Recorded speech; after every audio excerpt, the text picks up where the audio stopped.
Welcome to weekend with Raghunandan. ఆయన ఓ సాధారణ రైతు కుటుంబంలో జన్మించారు. సాదాసీదా జర్నలిస్టుగా జీవిత ప్రయాణాన్ని ప్రారంభించారు. తెలంగాణ ఉద్యమ ఊపులో రాజకీయాల్లోకి వచ్చారు. తన వాగ్దాటితో తెలంగాణ జనానికి చేరువైన ఆయన బీజేపీలో చేరి తొలిసారి అసెంబ్లీలో అడుగుపెట్టారు. ఇప్పుడు ఏకంగా దేశంలోనే అత్యున్నత చట్టసభకు ఎన్నికయ్యారు. ఇది ఆయన అదృష్టమో గాలివాటం అవకాశాలు ఎంతమాత్రం కాదు. దీని వెనుక ఆయన నిరంతర శ్రమ, నిర్విరామ కృషి దాగున్నాయి. అనేక ఒడిదుడుకులు, మరెన్నో ఎదురు దెబ్బలు, ఇబ్బందులన్నింటికీ ఎదురీది తనదైన శైలిలో దూసుకుపోతున్న మెదక్ ఎంపీ రఘునందన్ రావుతో ఈ వారం మన వీకెండ్ ఇంటర్వ్యూ. రఘునందన్ రావు గారు, ముందుగా మీకు కంగ్రాచులేషన్స్. Thank you. దేశంలోనే అత్యున్నత చట్టసభ పార్లమెంట్ రీసెంట్గా అందులో అడుగుపెట్టారు. ఎంపీగా ప్రమాణ స్వీకారం కూడా చేశారు.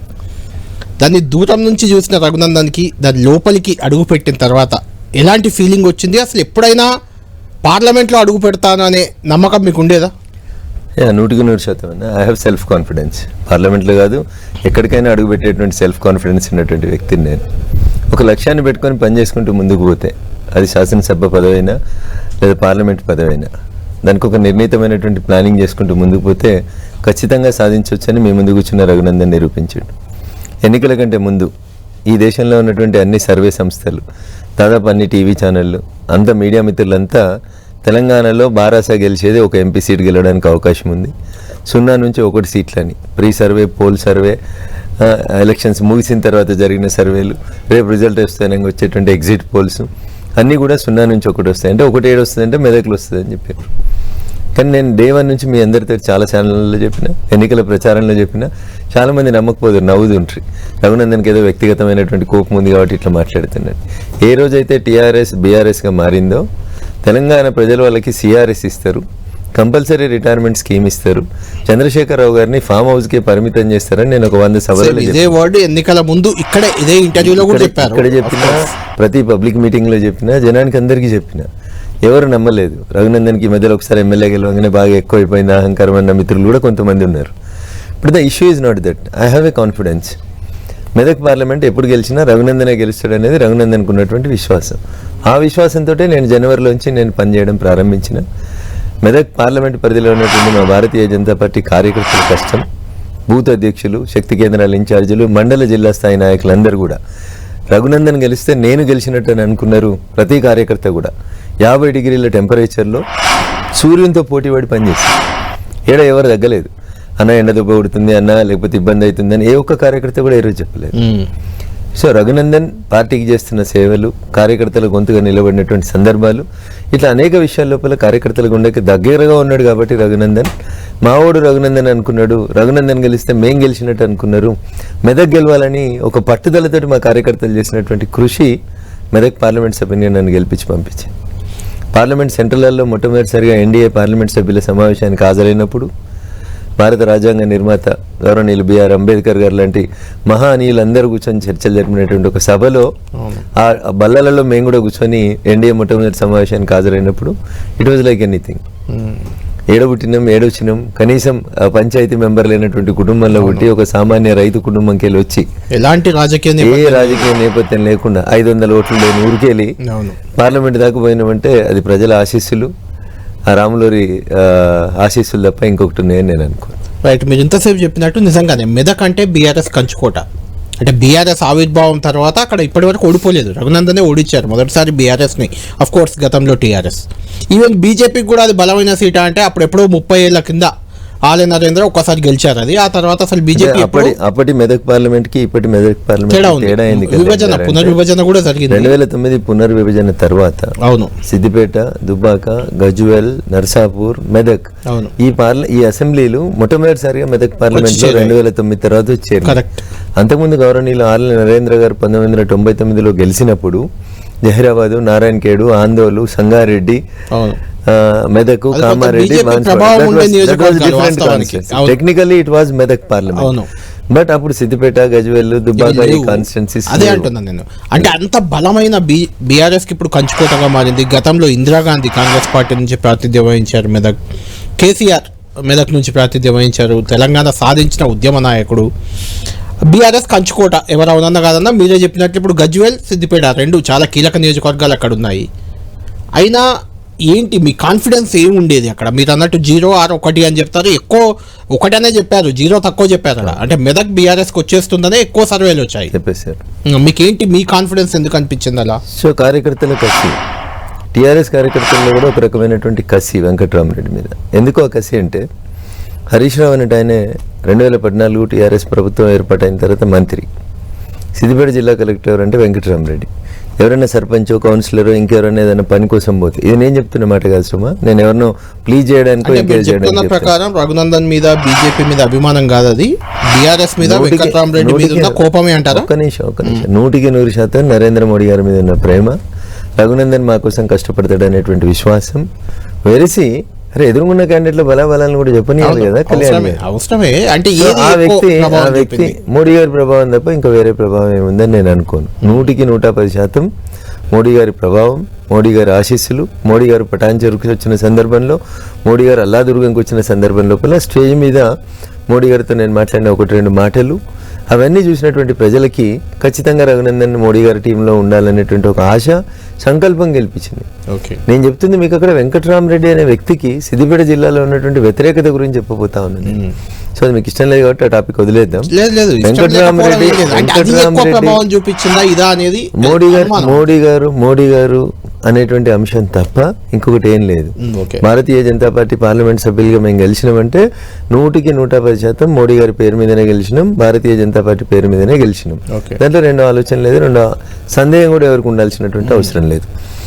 సో మా జిల్లా లోపల ఉన్నటువంటి ప్రత్యేకత ఏంటంటే, మిగతా 2 అభ్యర్థులతో కంపేర్ చేసి చూసినప్పుడు, కాంగ్రెస్ నుంచి పోటీ చేసినటువంటి మిత్రుడు నీలం మధును, లేదా బీఆర్ఎస్ పార్టీ నుంచి పోటీ చేసినటువంటి లక్షల కోట్లకు అధికారి అయినటువంటి ఒక అధికారి, ఆయన కలెక్టర్ కాదు, కాంట్రాక్టర్ బేసికల్గా, ఆయన కలెక్టర్ కాదు, కరప్ట్ అధికారి, ఆయన ఎంతసేపు రియల్ ఎస్టేట్ చేయాలి, లక్షల కోట్లు సంపాదించుకోవాలనే ఆలోచన తప్ప వేరే ఆలోచన లేనటువంటి వ్యక్తి.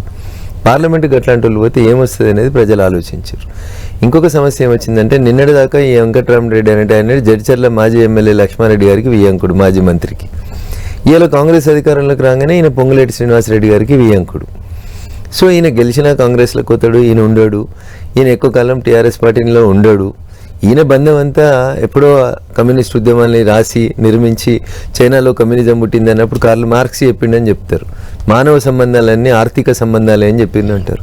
అట్లా వెంకట్రామరెడ్డి గారికి బీఆర్ఎస్ తోటి ఉన్న బంధం పైసల బంధం తప్ప ఇంకొక బంధం కాదు. అంటే నేను ఎందుకు అడుగుతున్నా అంటే, రఘునందన్ గారు, ఇది రఘునందన్ గెలుపు అనేది బీజేపీ గెలుపు కాదు, రఘునందన్ గెలుపు కాదు, మోడీ గెలుపు అసలే కాదు, ఇది బీఆర్ఎస్ గెలిపే. ఇది రఘునందన్ గెలిపించడంలో బీఆర్ఎస్దే కీలక పాత్ర అక్కడ. ఇది అల్లాటప్ప నాయకులు లేకుంటే ఎవరో రోడ్డు పైన వెళ్ళే వాళ్ళు అన్న మాటలు కావు ఇవి. ఇప్పుడు తెలంగాణ ముఖ్యమంత్రి రేవంత్ రెడ్డి గారు పలు సందర్భాల్లో చెప్పిన మాట ఇది.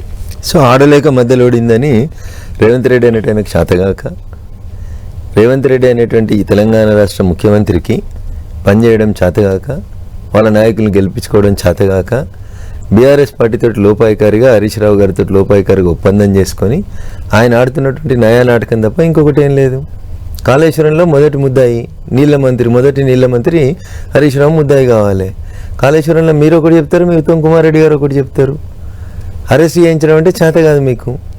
టెలిఫోన్ ట్యాపింగ్లో 11-12 మంది పోలీసులను తీసుకొచ్చి లోపల వారేసినావు. ఎస్ఐబి చీఫ్ ప్రభాకర్ రావు గారు అమెరికాకి వెళ్ళి ఫోన్ చేసి స్పష్టంగా చెప్పిండ్రు, నా ఆడియో రికార్డ్ చేసుకోరు, నా వీడియో రికార్డ్ చేసుకోరు, నేను ఇప్పుడు దేశానికి రావడం వీలు కాదు, అప్పటి ముఖ్యమంత్రి ఆదేశాల మేరకు నేను పనిచేసిన అని క్రిస్టల్ క్లియర్గా స్టేట్మెంట్ ఇచ్చిండు. రోజు పేపర్లో రాపిస్తాడు, ఒక ఎమ్మెల్సీ పేరుందని, ఒక మంత్రి పేరుందని, హరీష్ రావు పేరుందని, కేసీఆర్ పేరుందని తిడతాడు.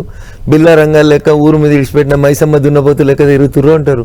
అలా దున్నపోతుని తెచ్చి కట్టేయమంటే కట్టెత్తలేదు, ఎందుకన్నా కట్టేయాలి కదా. ఒక దున్నపోతునైనా కట్టు, ఒక దున్నపోతుని కట్టయితే మిగతా దున్నపోతులనే జర కంట్రోల్కి వస్తాయి కదా. కాళేశ్వరంలో మొదటి ముద్దాయి కేసీఆర్ కాదు, కాళేశ్వరంలో మొదటి ముద్దాయి హరీష్ రావు గారు కాదు, వాళ్ళని అరెస్ట్ చేయవు. టెలిఫోన్ ట్యాపింగ్లో సిఐలు అరెస్ట్ అవుతారు, ఏసీపీలు అరెస్ట్ అవుతారు, డీసీపీలు అరెస్ట్ అవుతారు. ఆ పై అధికారులు ఎవరు రారు, వాళ్ళు ఎవరిని అరెస్ట్ చేయరు, పొలిటికల్ లీడర్ని అరెస్ట్ చేయరు. ఇదేం పద్ధతి? నిజంగా రేవంత్ రెడ్డి గారికి అంత కసి ఉంటే టీఆర్ఎస్ పార్టీ మీద ఎందుకు ఇది చేస్తలేడు? పోనీ టీఆర్ఎస్ ఎందుకు గట్టిగా ప్రజా ఉద్యమాన్ని నిర్మిస్తలేదు? రోజుకో ఎమ్మెల్యే కప్పుతున్నాడు కదా. కర్ణాటకలో ఒక పార్టీకి సంబంధించిన ఎమ్మెల్యే ముఖ్యమంత్రితో కలిసి ఇంకొక డయాస్ను పంచుకుంటేనే కర్ణాటక హైకోర్టు 24 గంటలలో అతన్ని డిస్క్వాలిఫై చేసింది. ఈడెందుకు చేస్తలేరు? ముఖ్యమంత్రి రోజుకు ఒక ఎమ్మెల్యే కండువా కప్పుతున్నాడు కదా. వాళ్ళ నాయకుడు రాహుల్ గాంధీ రోజు కాన్స్టిట్యూషన్ ఆఫ్ ఇండియా అని జేబులో పెట్టుకొని తిరుగుతున్నాడు కదా. ఆ కాన్స్టిట్యూషన్ ఆఫ్ ఇండియా ఏం చెప్పింది? రోజుకు ఎమ్మెల్యే కండువా కప్పమని చెప్పిందా? నిజంగా మీకు ఆ భారత రాజ్యాంగం మీద విశ్వాసం ఉంటే రేవంత్ రెడ్డి గారు, కేటీఆర్ పోయి ఢిల్లీలో నీకు ఉచిత సలహా ఇచ్చిండు కదా, గంప గుత్తగా తీసుకోమని చెప్పిండు కదా. పొద్దుగలోని పొద్దుకోనేందుకు మొత్తం తెచ్చుకో, 2/3 ఆఫ్ ద ఎమ్మెల్యేస్ని తెచ్చుకొని ఇక కేటీఆర్ నువ్వు చెప్పినావు కదా మేము కూడా విలీనం చేసుకుంటున్నామని చేసుకో. రోజుకు ఒకరు పొద్దున ఒకటి సాయంత్రం ఒకటి ఎందుకు? రేవంత్ రెడ్డి గారు టీఆర్ఎస్ కలిసి ఆడుతున్న నాటకం ఇది. You cannot separate Congress and BRS. ఒక నాణానికి బొమ్మ బొరుసు ఎట్లయితే ఉంటే అది రూపాయి అని పిలుస్తామో అట్లే కాంగ్రెస్ బీఆర్ఎస్. నేను ఎందుకు చెప్తున్నా అంటే దానం నాగేందర్ గారు టీఆర్ఎస్ వాళ్ళ మీద కట్టెలు పట్టుకొని మంత్రి అయి నల్లద్దాలు పెట్టుకొని తిరిగిండు ఎప్పుడు కాంగ్రెస్ అధికారంలో ఉన్నప్పుడు. టీఆర్ఎస్ పచ్చగా టీఆర్ఎస్ అధికారంలోకి రాగానే దానం నాగేందర్ గారు చేడున్నారు, టీఆర్ఎస్ పార్టీలో చేరిండ్రు. ఇలా టీఆర్ఎస్ పార్టీ ఎమ్మెల్యేగా ఉండి మళ్ళీ కాంగ్రెస్ పార్టీ అధికారంలోకి రాగానే దానం నాగేందర్ గారు పోయి కాంగ్రెస్ పార్టీకి వెళ్ళి ఎంపీకి పోటీ చేసిర్రు. So where is the difference between Congress and BRS? నీకు పైకి బొమ్మ కనబడుతుంది, టాస్ వేసినప్పుడన్నా పైకి ఒకటే కనబడుతుంది, అయితే బొమ్మ కనబడుతుంది లేకపోతే బొరుసు కనబడుతుంది. కానీ నువ్వేమనుకుంటున్నావు? ఇంకోటి కనబడతలేదు అనుకుంటున్నావు. ఆ రెండింటి మధ్యలో ఉండేది ఫెవికాల్ బంధం ఉంటుంది, ఆ రెండు కలిసి ట్రావెల్ అని మీరు అంటున్నారు. బీజేపీ బీఆర్ఎస్ మధ్య ఆ బంధం ఉంది, ఆ రెండు కలిసి ట్రావెల్ చేస్తున్నాయి. మొన్నటి పార్లమెంట్ ఎన్నికల్లో ఒక సంఘటన అదే చెప్తున్నాను, వాళ్ళ ఆరోపణ చెప్తున్నాను మీకు. పార్లమెంట్ ఎన్నికల్లో బీఆర్ఎస్ ఎక్కడ వీక్ అయిపోయిందో 8 చోట్ల డిపాజిట్లే పోయింది. అక్కడ బీజేపీకి అడ్వాంటేజ్ అయింది. ఆ ఓట్లు బీఆర్ఎస్ అభ్యర్థులు కానీ బీఆర్ఎస్ నాయకులు కానీ కాంగ్రెస్ గెలవద్దు అనే టార్గెట్తో బీజేపీకి ఓట్లు వేయించారు. అలా గెలిచిన సీట్లలో మీదకొకటి అనేది ఒకరు చెప్తే ఒక 10 మంది ఓట్లేసే నాయకుని పేరు చెప్పుకుంటున్నా. ఒక సిద్ధాంతాన్ని నచ్చి ఒక ఐడియాలజీని నచ్చి మోర్ పర్టికులర్గా భారతీయ జనతా పార్టీ లాంటి పార్టీలో సంవత్సరాల నుంచి పార్టీలో పనిచేస్తూ ఏ పదవి వచ్చినా రాకున్నా వామపక్ష తీవ్రవాదులు నక్సలైట్లు తుపాకులు పెట్టి జెండా గద్దెల్ని కూల్చి ఇండ్లను వేల్చిన ఎత్తిన జెండా అందించకుండా పనిచేసినటువంటి పార్టీ భారతీయ జనతా పార్టీ కార్యకర్తల బలం. కరీంనగర్లు అంతే, మెదక్లు అంతే. మీ జిల్లాలో రామన్న గోపన్న చంపితే ఏమైనా ఉద్యమం పోయిందా? సామ జగన్మోహన్ రెడ్డి గారిని చంపిపోతే ఏమైనా ఉద్యమం పోయిందా? ఉస్మానియా యూనివర్సిటీలో ఏబీపీ నాయకుల మీద తుపాకులు పెట్టి కాల్ చేస్తే కరీంనగర్లో, కామారెడ్డిలో, నిజామాబాద్లో లేకపోతే మహబూబ్ నగర్లో మాసియాగౌడ్ లాంటి వ్యక్తులను చంపేసిపోతే నల్లగొండ జిల్లాలో ఎక్కడైనా ఆగిందా? సో అంత గొప్ప కార్యకర్తల బలం ఉన్నటువంటి పార్టీ భారతీయ కార్యకర్తల బలం మీరు చెప్పినట్టు భారతీయ జనతా పార్టీకి ఉంది, అందులో ఎలాంటి అనుమానం లేదు. అసలు పోటీ చేసిన అభ్యర్థులే బయట నుంచి వచ్చిన వాళ్ళు కదా మీరంతా. కిషన్ రెడ్డి, బండి సంజయ్ మినహాయిస్తే మిగిలిన వాళ్ళంతా వేరే పార్టీల నుంచి వచ్చిన వాళ్ళే, గెలిచిన వాళ్ళు వాళ్ళే, పోటీ చేసిన వాళ్ళు వాళ్ళే. ఈవెన్ వామపక్ష ఉద్యమాలు మీరు ఏదైతే విమర్శిస్తున్నారో అందులో నుంచి వచ్చిన ఈటెల రాజేందర్ కదా మల్కాజ్గిరి ఎంపీ బీజేపీకి. రేపు కాబోయే అధ్యక్ష రేసులో కూడా రఘునందన్ రావు, రాజేందర్ ఉన్నారు. సో భారతీయ జనతా పార్టీ తోటి రఘునందన్కు ఐడియాలజికల్ డిఫరెన్స్ ఎప్పుడు లేదు. రఘునందన్ రావు రాజకీయ అరంగరేటం ఏప్రిల్ 27, 2001 తెరిచిన పుస్తకం 100 సార్లు చెప్పినా నాకేం మొహమాటం లేదు. నేను రాజకీయాల్లోకి వచ్చింది తెలంగాణ మూవ్మెంట్ తోటి వచ్చిన తర్వాత నేను భారతీయ జనతా పార్టీలోకి వచ్చిన పార్టీ నాకు అవకాశం ఇచ్చింది. ఒకసారి ఎమ్మెల్యే చేసింది, ఒకసారి ఎంపీ చేసింది. మా కార్యకర్తలు నేను గెలవాలని మనసావాచ కోరుకొని పనిచేసుకుంటూ తీసుకొచ్చినారు. రఘునందన్ ఇయ్యాల రాలే, పుష్కర కాలం దాటింది భారతీయ జనతా పార్టీలోకి వచ్చి. రఘునందన్ ఏబీపీలకు వ్యతిరేకంగా కొట్లాడలేదు, లేకపోతే బీజేపీకి వ్యతిరేకంగా కొట్లాడలేదు. There is no ideological difference between Raghunandan and Bharatiya Janata party or Raghunandan and other agencies also. Raghunandan మొదటి నుంచి కూడా భారతీయ జనతా పార్టీలోకి వచ్చినప్పుడు కానీ లేదా తెలంగాణ ఉద్యమం నడిపినప్పుడు కానీ ఎప్పుడు బీజేపీతో కలిసే పనిచేసినా ఎప్పుడు వ్యతిరేకంగా మాట్లాడలేదు. కాబట్టి Raghunandan has no ideological difference with Bharatiya Janata Party. మీరు అంటున్నారు వేరే పార్టీలకు వెళ్ళి వచ్చిన వాళ్ళు గెలిచిన వాళ్ళు, వేరే పార్టీలకు వెళ్ళి వచ్చిన వాళ్ళు కొంతమంది ఓడిపోయిన వాళ్ళు కూడా ఉన్నారు. సో గెలుపు ఓటంలకి ఒక ఇన్సిడెంట్, ఒక దగ్గర గెలవడానికి ఒక దగ్గర ఓడిపోవడానికి 100 కారణాలు ఉంటాయి. You have to take that election పర్టికులర్గా. సో రఘునందన్ సిద్దిపేట గవర్నమెంట్ హాస్పిటల్లో పుట్టిండు. రఘునందన్ డిగ్రీ దాకా సిద్దిపేటలో చదువుకున్నాడు. రఘునందన్కి అనేక మంది క్లాస్మేట్స్ ఉన్నారు, ఫ్రెండ్స్ ఉన్నారు. దుబ్బాక మా అమ్మ నాన్న ఉంటారు. సిద్దిపేట దుబ్బాక నాకు జన్మభూమి అయితే పటాన్చెరులో ఇల్లు కట్టుకొని పెళ్లి చేసుకొని 25 ఏళ్ళు వకీలు సంగారెడ్డిలో పనిచేస్తే పటాన్చెరు సంగారెడ్డి నా కర్మభూమి. దుబ్బాక సిద్దిపేటలో నాకు జన్మభూమి అయితే పటాన్చెరు సంగారెడ్డిలో నా కర్మభూమి. సో సిద్దిపేటలో కూడా ప్రజలు ఈ ఎన్నికలలో నరేంద్ర మోడీ గారి నాయకత్వాన్ని బలపరచాలని మా ఓడు రఘునందన్ మాకు ఈజీ యాక్సెస్ ఉంటుందనే ఉద్దేశంతో రఘునందన్ ఆదరించారు. The same thing happened in Sangareddy and Patancheru also. కాబట్టి రఘునందన్ గెలుపుకి ఎవరో సపోర్ట్ చేసిరని ఎవరైనా మాట్లాడితే అది ఆడలేక మధ్యలో ఉన్నట్టు ఉంటుంది తప్ప ఇంకొకటి కాదు. రఘునందన్ గెలుపుకి భారతీయ జనతా పార్టీ శ్రేణులు కృషి చేసినాయి. రఘునందన్తో కలిసి పనిచేసిన వకీల్ సాబులు పనిచేసారు, రఘునందన్తో కలిసి పనిచేసినటువంటి అనేక మంది కంట్రిబ్యూటర్లు, మా రఘు కూడా ఎంపీ అయితే మా కంట్రిబ్యూటర్లలో కూడా ఎంపీ అవుతాడని గర్వంగా ఫీల్ అయ్యి జర్నలిస్ట్ మిత్రులు చేసిరు. అట్లా వాళ్ళు చేసిరు తప్ప నేనేదో బీఆర్ఎస్ మద్దతు తీసుకొని దుబ్బాకి గెలిచినప్పుడు కూడా ఇట్లే మాట్లాడారు చాలా మంది జర్నలిస్ట్ మిత్రులు. కేసీఆర్ కేటీఆర్ ప్రచారానికి రాలేదు అక్కడికి, అదే కలిసి వచ్చిందనే చర్చ కూడా జరిగింది. ఇప్పుడు కేసీఆర్ మెదక్కి వచ్చిండు, కేసీఆర్ పటాన్చెరుకు వచ్చిండు, కేసీఆర్ నర్సాపూర్కి వచ్చిండు, కేసీఆర్ సిద్దిపేటకు వచ్చిండు, హరీష్ రావు కాలుకు బల్పం కట్టకుండా తిరిగిండు, 6 బీఆర్ఎస్ ఎమ్మెల్యేలు ఉన్నారు, ఓటుకు 1000 రూపాయలు చొప్పున 10 లక్షల మందికి పైసలు పంచినటువంటి లక్షల కోట్లకు అధికారి వెంకట్రామరెడ్డి గారు ఉన్నారు. కాంగ్రెస్ వియ్యంపుడు కాబట్టి పోలీసు వాళ్ళు చూసి చూడనట్టు వదిలేసిరు. మరి ఇప్పుడు ఎట్లా గెలిచిండు రఘునందన్?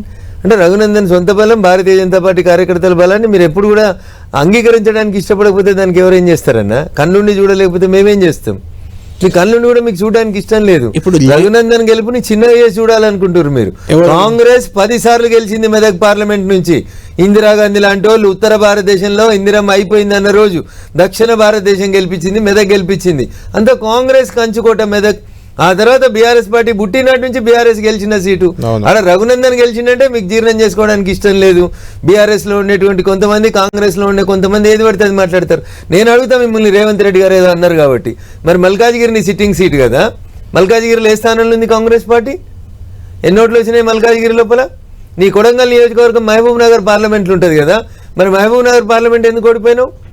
నువ్వు ఇన్ఛార్జిగా పనిచేసినటువంటి చేవెళ్ళ పార్లమెంట్ ఉంది కదా, చేవెళ్ళ పార్లమెంట్కి నువ్వు ఇన్ఛార్జి, మహబూబ్ నగర్ పార్లమెంట్లో నువ్వు ఎమ్మెల్యేవి, నువ్వు ముఖ్యమంత్రి అయ్యే రోజుకి నువ్వు మల్కాజ్గిరికి ఎంపీవి. అరే ఈ 3 చోట్లలో కూడా బీజేపీ వాళ్ళని గెలిపించిండు మరి రేవంత్ రెడ్డి.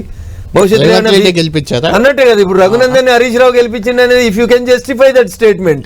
నేను చెప్తున్నా కదా, మల్కాజ్గిరిలో ఈటల రాజేందర్ గారిని, మహబూబ్ నగర్ లో డీకే అరుణ గారిని, చేవెళ్లలో కొండా విశ్వేశ్వరరెడ్డిని కూడా మరి రేవంత్ రెడ్డి గారు గెలిపించారని మాట్లాడొచ్చా? అన్న నరం లేని నాలుగుందని ఏది పడితే అది మాట్లాడితే ఎట్లయితుంది అన్న? రైట్. రఘునందన్ గారు లేటెస్ట్గా జరిగిన ఎన్నిక అంటే పార్లమెంట్ ఎన్నికలే ప్రాతిపదిక. మనకు 8 బీజేపీకి వచ్చాయి, 8 కాంగ్రెస్కి వచ్చాయి, 1 ఎంఐఎం. ఇది నిజంగా అంటే బీజేపీ అధికారంలో ఉన్న కాంగ్రెస్ పార్టీకి డి అంటే డి అనే స్థాయిలో ఓట్లు, సీట్లు 2 తెచ్చుకుంది కదా. దీన్ని బీజేపీని కొంతమంది బలుపు అంటున్నారు, కొంతమంది వాపు అని కొట్టిపడేస్తున్నారు. ఎందుకంటే చాలా సందర్భాల్లో బీజేపీ పీక్కు వెళ్ళిపోవడం, మళ్ళీ కింద పడిపోవడం. తెలంగాణలో, ప్రధానంగా తెలంగాణలో గతంలో విద్యాసాగర్ రావు రాష్ట్ర అధ్యక్షుడు ఉన్నప్పుడు కూడా భారీ స్థాయిలోనే ఓట్లు, సీట్లు వచ్చాయి, ఆ తర్వాత మళ్ళీ పడిపోయింది అలా చెప్తున్నారు. అంటే ఇది స్టేబుల్గా ఉంటుంది అనిపిస్తుందా మీకు? రానున్నది మా బీజేపీ ప్రభుత్వమే అని చాలామంది ధీమాగా చెప్తున్నారు. ఇప్పుడు 10 సంవత్సరాల టీఆర్ఎస్ పాలన చూసిన తర్వాత చాలామంది ఏదో అయిపోయింది అంటే ఏమైందో మీరు చూసారు. ఫామ్ హౌస్ పరిమితం కావాల్సినటువంటి పరిస్థితి వచ్చింది. వాళ్ళు 10 ఏళ్లలో ఎన్ని తప్పులు చేసిర్రో, వాళ్ళు కాంగ్రెస్ పార్టీ బీఫామ్ మీద గెలిచిన వాళ్ళని ఎట్లయితే సంతల పశువులను కొన్నట్టు కొన్నారని అప్పుడు కాంగ్రెస్ ఆరోపించిందో, ఇలా Congress is also doing the same thing. దానికి ఇంకా కేటీఆర్ పోయి ఢిల్లీలో ప్రెస్ మీట్ పెడతాడు. ఏమని? భారత రాజ్యాంగంకి ఏమవుతుంది? మీ కర్ణాటక ముఖ్యమంత్రి గారు చెప్పారు బీజేపీ 50 కోట్లు ఇస్తా అంటుంది, నువ్వు తెలంగాణలో ఎంత కొంటున్నావు అని. నేను అడుగుతున్నా కేటీఆర్, నువ్వు కొన్నప్పుడు ఎంత కొన్నావు అన్నా? నువ్వు కొన్నావు కదా, హోల్సేల్గా ఎమ్మెల్సీలు అందరిని ఎత్తుకుపోయి మండలి చైర్మన్గా స్వామి గౌడ్ గారిని చేసుకున్నావు కదా. అప్పుడు ఎంత పెట్టుకున్నావు ఎమ్మెల్సీలకు? అప్పుడు ఎంత ఇచ్చినావన్న రేటు? అప్పుడు నువ్వు ఎమ్మెల్యేలు కూడా కొనుక్కున్నావు కదా. నీకు 88 మంది ఎమ్మెల్యేలు ఇచ్చారు రెండోసారి. కాంగ్రెస్ పార్టీ ప్రభుత్వాన్ని డీస్టెబిలైజ్ చేస్తుందని, రేవంత్ రెడ్డి ఏదో చేసిందని, ఓటుకు నోటని, కేసు అని, రకరకాలైనటువంటి అపప్రదాలు చూసిన తర్వాత తెలంగాణ సమాజం రెండోసారి కేసీఆర్ గారికి 88 మంది ఎమ్మెల్యేలను ఇచ్చింది. ఎందుకు ఎత్తుకపోయినావు కాంగ్రెస్ ఎమ్మెల్యేలని 12 మందిని? రోజుకోళ్ళని ఎత్తుకపోలేదా? ఇప్పుడు రేవంత్ రెడ్డి కండువా కప్పినట్టు అప్పుడు మీరు రోజుకొకరిని ఫామ్ హౌస్ పిలుచుకోలేదా? మీరు కూడా మాట్లాడలేదా? రాజ్యసభ సభ్యులు ఇలానే చేర్చుకున్నారని ఆంధ్రప్రదేశ్ లో టీడీపీ పార్టీ విలీనం చేసినాం కదా. కేటీఆర్ చెప్పింది కదా ఢిల్లీలో, ఇల్లేదా కళ్యాణ్ గారు? మీరు విలీనం అనేది ఒకరికొకరు చేసుకోలేదు, మొత్తం విలీనం చేసుకున్నాం, రాజ్యాంగబద్ధము అని చెప్పిండు. మరి అంతకుముందు ఒకవేళ భారతీయ జనతా పార్టీ ఎవరైనా చేసుకుంటే అదే ఆర్టికల్ ప్రకారం, అదే సిద్ధాంతం ప్రకారం విలీనం చేసుకుని ఉంటుంది. రేపు బీఆర్ఎస్ 4 రాజ్యసభ సభ్యులలో 3 మాట్లాడుతున్నట్టున్నారు. మాట్లాడిన 3 వచ్చేస్తే మాకు కూడా 2/3 అయిపోతుంది కదా. What is wrong in it? అంటే రాజ్యసభ సభ్యుల్ని మళ్ళీ విలీనం చేసుకునే ఆలోచనలోనే ఉన్నారా మీరు? వాళ్ళు వస్తామంటే ఏం చేస్తారన్నా? బీఆర్ఎస్ లోక్సభలో లేదు, బీఆర్ఎస్ రేపు మాపు అసెంబ్లీలో ఉండదని చెప్పారు. నెంబర్ 2 అని చెప్పుకునే రెవెన్యూ మంత్రి గారు చెప్పారు కదా, మా పార్టీని గులగొడతాం, మా ప్రభుత్వాన్ని గులగొడతామని కొంతమంది మాట్లాడుతున్నారు. వాళ్ళ మాటలు ఆపేదాకా రోజుకొకరు తెచ్చుకుంటామని ఆయన డైరెక్ట్ చెప్తూనే ఉన్నాడు కదన్న. ఇక రోజుకొకరు తెచ్చుకుంటే మిగిలేదేమరే 3 కదా. ముఖ్యమంత్రి చెప్పే బిల్లా రంగాలు, వాళ్ళని పెంచి పోషించేటువంటి మాజీ ముఖ్యమంత్రి చంద్రశేఖరరావు గారు, ఈ ముగ్గురు తప్ప ఇంకెవరు మిగులుతారండి అందులో? ఎందుకు వాళ్ళంతా కాంగ్రెస్ వైపు వెళ్తున్నారు, బీజేపీ వైపు రావట్లేదు? మీరే విలీనం చేసుకోవచ్చు కదా, అక్కడ రాజ్యసభలో ఎలాగో ప్లాన్ చేస్తున్నారు, అట్లా ఇక్కడ మేము ప్లాన్ చేస్తలేదన్నా, మేము ప్లాన్ ఇక్కడ ఎమ్మెల్యేలు రావట్లేదా? అక్కడ రాజ్యసభ సభ్యులు వస్తున్నారు. ప్రతి ఎమ్మెల్యే మాతో మాట్లాడిన తర్వాతనే మీ శాసనసభ సభ్యత్వానికి రాజీనామా చేసి రండి అక్కర్లేదు కదా, మీ శాసనసభ సభ్యత్వానికి రాజీనామా చేసి రండి అని అడిగినప్పుడు they have their own doubts. కొంచెం ఇబ్బందులు, లోకల్గా ఈ ప్రభుత్వం ఉంది కదా, మంచి ఉంది కదా, చెడు ఉంది కదా, రకరకాలైనటువంటి ఆలోచన. అంటే విలీనం ప్రతి ఎమ్మెల్యే ముందు మా తలుపు తట్టి మాతో మాట్లాడి రాజీనామా అనేటువంటి అంశం గురించి చర్చకు వచ్చిన తర్వాతనే కొద్దిగా కొంతమంది మిత్రులు ఇబ్బంది పడతా ఉన్నారు. అప్పుడు విలీనం ఎట్లా జరుగుతుంది? కొంతమంది రాజీనామా చేయడానికి ఇష్టపడినప్పుడు, లేదా ఒకటేసారి 22 మంది 25 మంది చేరడానికి ఇష్టపడినప్పుడు, 26 మంది చేరడానికి ఇష్టపడినప్పుడు విలీనం జరగదు. అందుకని కాంగ్రెస్ ఎమ్మెల్యేల మెడ మీద కత్తులు పెట్టి, ఇందాక రేవంత్ రెడ్డి గారు చెప్తున్నా, నా దగ్గర ఏముంది, ఒక అంగీలాగు ఇవి అమ్మితే ఏమొస్తాయి, ప్రకాష్ అన్నకి ఏం పైసలు ఇచ్చినా, ఎగ్గె మల్లేశం రిజర్వ్ బ్యాంక్ కంటే ఎక్కువ పైసలు ఉన్నాయి, మరి గని పైసలు ఉన్న ఎందుకు తీసుకుంటున్నావు అంటే ఎమ్మెల్సీలు అంతా ఉల్టా పైసలు ఇచ్చేస్తుర్రా? నాకు వెళ్తలేదు. రిజర్వ్ బ్యాంక్ కంటే ఎక్కువ పైసలు ఉన్నాడు వచ్చి ఇలా అర్జెంట్గా వచ్చి చేరాల్సిన అవసరం ఏమొచ్చిందన్న? ఏకమల్లేశం గారు చేరితేంది, చేరకపోతే ఎందుకు చేరిండు? మరి రిజర్వ్ బ్యాంక్ అంటే పెద్దోడు వచ్చి కాంగ్రెస్లోకి ఎందుకు వచ్చిండు? ఏం ఆశించి వచ్చిండు? మనమేమి ఇస్తాం ప్రకాష్ అన్న అకౌంటుండు, ఏమి అయినండి ఎందుకు చేర్చుకున్నావు? ఎందుకు వచ్చిండు ప్రకాష్ అన్న? 100 కోట్లు ఇచ్చి వచ్చి చేరుతుర్రు అనేది పుకారు బయట నడుస్తుంది. ఎంత నిజమో ఎంత అబద్ధమో నాకు తెలియదు.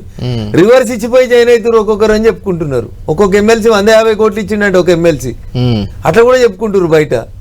ఇవన్నీ ముఖ్యమంత్రి గారు చెప్పాలి. నా దగ్గర ఏముంది అంగిలాగంటే కేసీఆర్ చెప్పినట్టే చెప్పబడుతుంది. నా దగ్గర రివర్స్ ఇచ్చి చేరడం వల్ల ఏంటి వల్ల అంటే వచ్చిన తర్వాత ఆస్తుల పరిరక్షణ, సంపాదించుకోవడం, ఆ ఆస్తులు గతంలో ఎట్లా సంపాదించారో రేపు కూడా అట్లే సంపాదించుకోవడం, అంతకుమించి అక్కడ ఏముంది? కళ్యాణ్ గారు చెప్పండి. ఈ ఎమ్మెల్సీలు ఎప్పుడైనా జనంలోకి వచ్చి పనిచేసిరా? ఏమైనా జనం సమస్యల మీద స్పందించిరా? పోనీ పెద్దల సభను ఎప్పుడైనా పెద్దల సభలాగా నడిపించిరా? చెప్పుర్రి, ఫలానా అంశం మీద పెద్దల సభ ఇంత గొప్పగా చర్చించింది, ఒక మ్యాటర్ చెప్పుండ్రి, ఒక సబ్జెక్ట్ చెప్పుండ్రి. ఒక సబ్జెక్ట్ చెప్పానా? 10 ఏళ్ళ తెలంగాణ ఉద్యమం తర్వాత ఏర్పాటైనటువంటి ఎమ్మెల్సీలలో 10 ఏళ్లలో ఒక్క సృజనాత్మకత చర్చ జరిగి పెద్దల సభ అసెంబ్లీ కంటే భిన్నంగా జరిగినటువంటి ఒక ఇన్సిడెంట్ చెప్పుండన్నా? నువ్వు అటు పోయినావు, నేను ఇటు వచ్చినా, నువ్వు అట్లా చేసుకో, నేను ఇట్లా చేసుకుంటా, నువ్వు వంచుకో, నేను దించుకో, ఇంతకు మించి ఇంకేం లేదు. నిన్న మొన్న ఏదో వినోద్ గారు కూడా అన్నారు, అంటే 119కే సంఖ్య పరిమితం అవుతుంది ఆంగ్లో ఇండియన్ పోవడం వల్ల, 10% లేకుంటే కౌన్సిల్ రద్దు అయ్యే అవకాశం కూడా ఉంది. అంటే రద్దు చేయాలన్న ఆలోచన ఏమైనా మీకుందా? లేదు, జరగట్లేదు అంటున్నారు కదా, అంటే బీజేపీ తలుచుకుంటే ఏముంది, రద్దు చేయొచ్చు. భారతీయ జనతా పార్టీ భారత రాజ్యాంగాన్ని గౌరవిస్తుంది. ఎవరో ఏదో మాట్లాడిండ్రనే ఏది పడితే చేయడానికి మేము మానసికంగా టెక్నికల్ గా కూడా ఆయన చెప్పింది 119 అవుతుంది ఆంగ్లో ఇండియన్ లేకపోవడం వల్ల, 120 ఉంటేనే శాసన మండలి ఉండాలి, 10% అంటే 40 ఉంటుంది. కాబట్టి అలా లేనప్పుడు రద్దు అయ్యే అవకాశం కూడా ఉంటుంది అనేది వారు కోర్టు కోతరా ఏం చేస్తారో, వారు కూడా వకీల్ కాబట్టి ఏమైనా చేసేది పెద్దగా యూజ్ లేదంటున్నారు కాబట్టి అంటున్నారు. నేను అంటున్నదన్నా, పెద్దల సభలో చర్చలు ఎట్లా జరుగుతున్నాయనే సందర్భం వచ్చినప్పుడు చెప్పినది తప్ప పెద్దల సభను రద్దు చేయాలనేది భారతీయ జనతా పార్టీ సిద్ధాంతం అని నేను ఎక్కడ చెప్పలేదు మీకు. వీళ్ళంతా ఎమ్మెల్సీలు, రిజర్వ్ బ్యాంకులు ఉన్న వాళ్ళంతా ఎమ్మెల్సీలు అయితే ఈ రిజర్వ్ బ్యాంకులు వచ్చి ఏం చేస్తున్నాయి పెద్దల సభలో అని అడిగిన.